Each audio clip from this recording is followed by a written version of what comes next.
L'Allemagne avait presque toutes les cartes en main pour gagner la guerre. Une population nombreuse, 80 millions d'habitants, 2 fois plus que la France à l'époque, une stratégie militaire révolutionnaire, la Blitzkrieg, des soldats pour une partie au moins fanatisés, mais il lui manquait un élément absolument crucial, le pétrole. Si l'Allemagne a des ressources abondantes de charbon, elle est quasiment dépourvue de pétrole, contrairement à l'URSS et aux États-Unis, qui sont les 2 premiers producteurs mondiaux. Mais l'Allemagne est parfaitement consciente de cette faiblesse qui est pensée dans toutes les opérations militaires dès le début du conflit. Le manque de pétrole avait déjà fait défaut à l'Allemagne pendant la Grande Guerre, l'empêchant par exemple de développer des chars comme en France et précipitant sa défaite. C'est donc un problème qui ne date pas d'hier. Loin de dissuader l'Allemagne de partir en guerre, cette pénurie de pétrole rend au contraire d'autant plus nécessaire la conquête des pays voisins pour s'emparer de leurs ressources. Dès septembre 1939 et l'invasion de la Pologne, Hitler souhaite pousser le plus loin possible à l'est pour s'emparer des champs pétroliers de la Galicie, en Pologne orientale. Mais les appétits de l'Allemagne sont brisés car l'URSS, qui attaque aussi la Pologne de l'autre côté, prend les divisions allemandes de vitesse et s'empare des 3/4 de la Galicie. Le 22 juin 1941, c'est l'opération Barbarossa. L'Allemagne envahit l'URSS. S'il y a un nom d'opération que vous devez retenir, c'est bien celui-là. Essayez d'imaginer, cette opération mobilise près de 4 millions de soldats, plus de 4000 chars et plus de 4000 avions. Ce sera tout simplement la plus grande opération militaire de tous les temps. Les raisons habituellement invoquées pour expliquer cette invasion sont la conquête d'un espace vital, le Lebensraum, la soumission de la race slave considérée comme servile et inférieure, et le fait que si Hitler fait tomber l'URSS, il devient le maître incontesté de l'Europe et est en mesure de négocier avec l'Angleterre et les États-Unis. Mais certains historiens avancent que dès le début, l'une des raisons principales et beaucoup plus pragmatique, c'est la possibilité de s'emparer des champs pétroliers de Bakou dans le Caucase, qui sont à l'époque la 2e zone d'extraction mondiale. De même, l'un des principaux objectifs stratégiques de la campagne d'Afrique du Nord, où une armée allemande, l'Afrika Korps, est présente et combat les Britanniques, est de s'emparer de l'Égypte et de la grande raffinerie d'Haïfa, et possiblement de pousser jusqu'en Irak, voire en Iran. Au-delà de ces plans très ambitieux, voire irréalistes et non réalisables à très court terme, l'Allemagne fait avec ce qu'elle a. Dès les années 30, le pays a mis sur pied une production de pétrole synthétique. Ce pétrole synthétique est produit grâce au procédé d'hydrogénation du charbon qui donne 2 essences. Une essence légère pour l'aviation et une essence lourde adaptée aux blindés et aux navires de guerre. Il y aura environ 20 usines de ce type qui tourneront à plein régime et fourniront entre 30 et 50% des besoins en carburant du Reich. Mais la première source d'approvisionnement vient de Roumanie.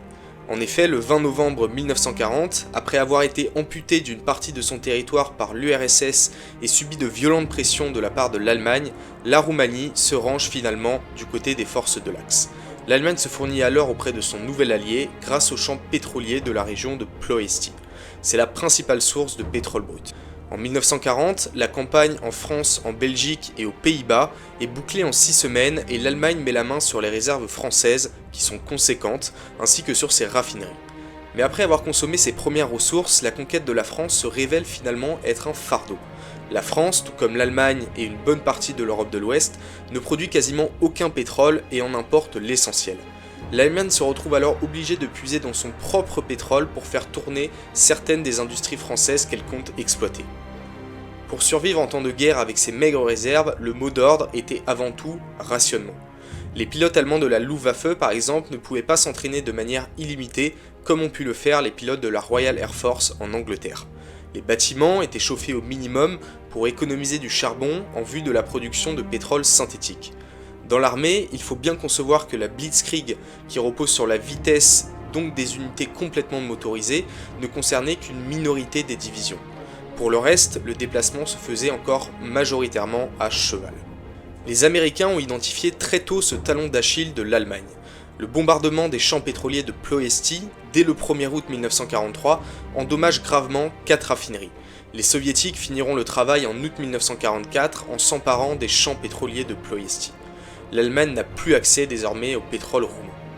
A l'inverse de l'Allemagne, l'armée américaine est entièrement motorisée, plus personne ne se déplace à pied.